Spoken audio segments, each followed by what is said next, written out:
Wednesday morning, my friends. I'm Pastor Ben Hayes from First Baptist Church, Dadeville, Alabama, bringing you our thought for the day on a wonderful Wednesday. 10 a.m. men's and women's Bible studies, 4:45 family night supper. We're having chili, $6 a person, $20 per family max. What a great deal that is.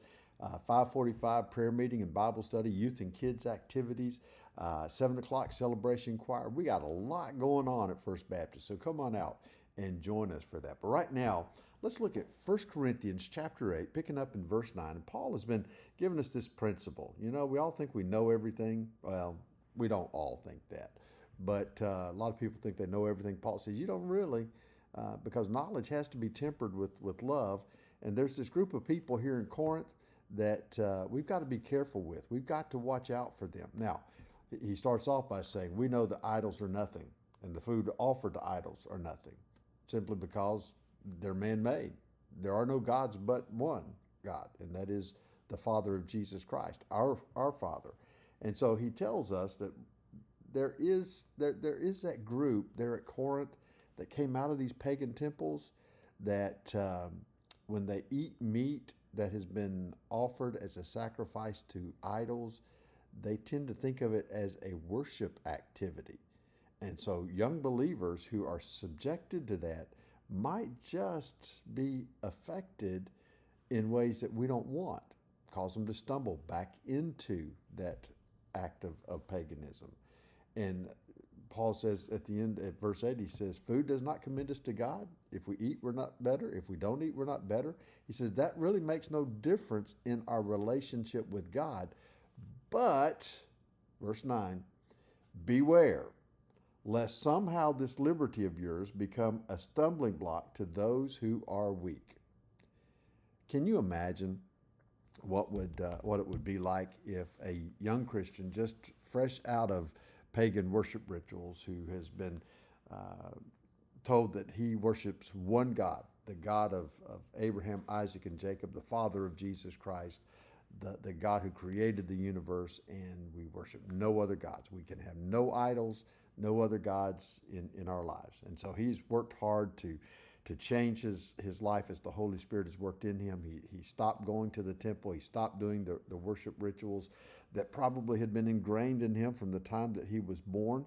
And all of a sudden, he sees a good Christian man go to the market and buy a slab of meat that came from the pagan temples.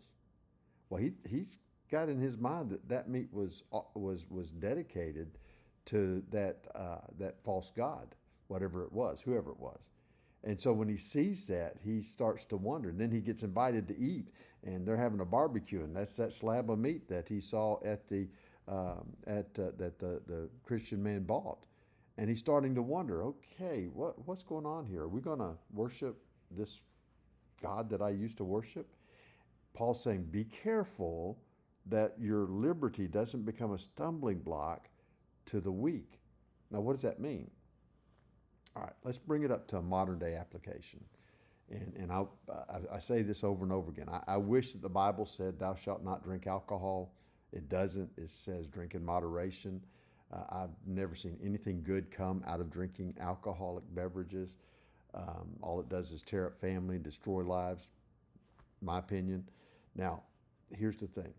Imagine a young man who is an alcoholic and he just comes out of the 12-step program, and he has made a profession of faith, and he's trusting in God to help him to overcome that alcohol, and he sees Deacon so-and-so coming out of the liquor store. And he's wondering, okay, is it okay to drink if I'm a Christian? And he stumbles back into that. Now, you may be able to handle your alcohol. He can't.